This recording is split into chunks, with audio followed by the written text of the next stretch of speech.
Hari ini kita akan mengupas tuntas sebuah ide yang jujur aja radikal banget dari sumber kita, konsep kemenangan total atas maut.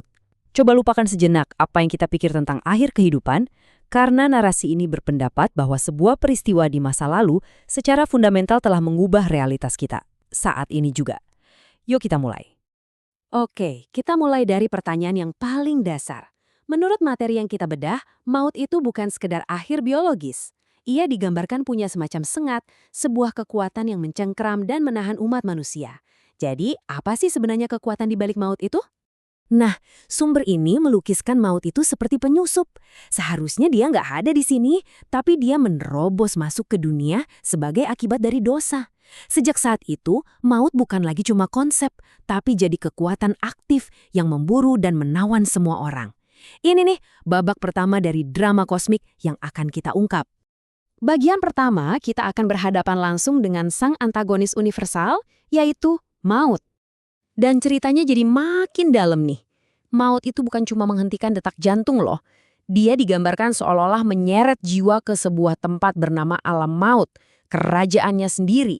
Sebuah penjara di mana kekuasaannya itu mutlak. Setelah kita paham masalahnya, sekarang kita masuk ke bagian kedua, solusinya.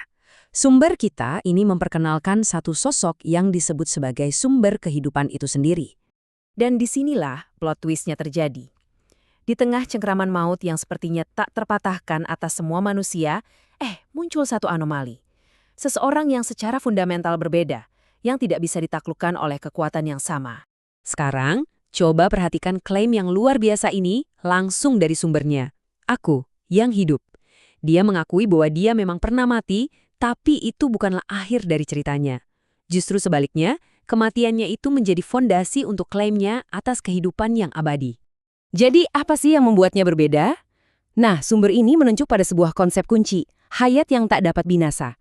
Ini bukan sekedar hidup tanpa akhir ya, melainkan sebuah kualitas kehidupan yang dari sananya emang nggak bisa dirusak atau dihancurkan. Maut sama sekali nggak punya otoritas atas esensi kehidupan seperti ini. Ini membawa kita ke bagian ketiga, konfrontasi.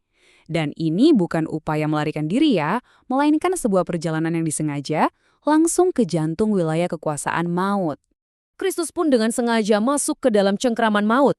Dan maut, ya dia melakukan satu-satunya hal yang ia tahu.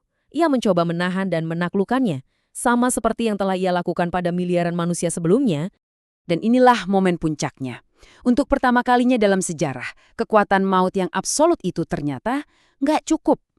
Hayat yang tak dapat binasa di dalam Kristus seolah meledak dari dalam, membuktikan bahwa ada kekuatan yang jauh lebih besar.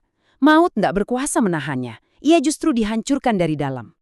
Bagian keempat, ini bukan hanya tentang kebangkitan pribadi. Ini adalah tentang kunci kemenangan tertinggi, sebuah transfer kekuasaan yang sifatnya total dan permanen.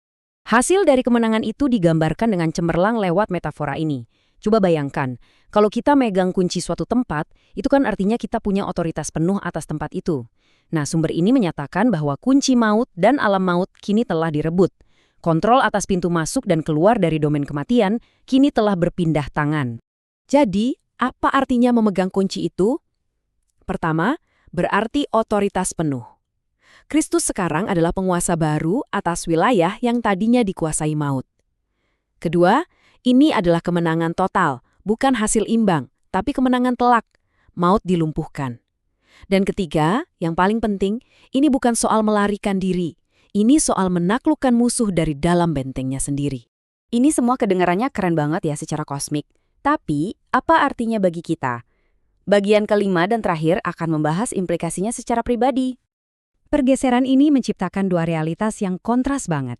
Di satu sisi, ada realitas lama. Manusia yang tunduk pada maut, mengalami kematian rohani, dan hidup dalam ketakutan. Di sisi lain, ada realitas baru yang ditawarkan. Kemenangan atas maut, roh yang menyala, dan kebebasan total dari sengatnya. Terus, gimana caranya mengakses realitas baru ini? Menurut sumbernya, kuncinya adalah mengenal dia. Ini bukan sekedar tahu tentang dia ya, tetapi seperti yang ditulis Rasul Paulus, ini tentang mengalami kuasa kebangkitannya secara nyata. Ini tentang memberikannya izin, semacam tumpuan, untuk mereplikasi kemenangannya di dalam hidup kita. Dan ini membawa kita pada pertanyaan penutup. Jika maut, ancaman terbesar bagi eksistensi manusia, telah dikalahkan seperti yang digambarkan materi ini, apa dong arti hidup yang sesungguhnya? Mungkin hidup bukan lagi sekedar bertahan, melainkan berjalan dalam kemenangan. Sebuah pemikiran untuk kita bawa. Terima kasih telah menyimak ulasan ini.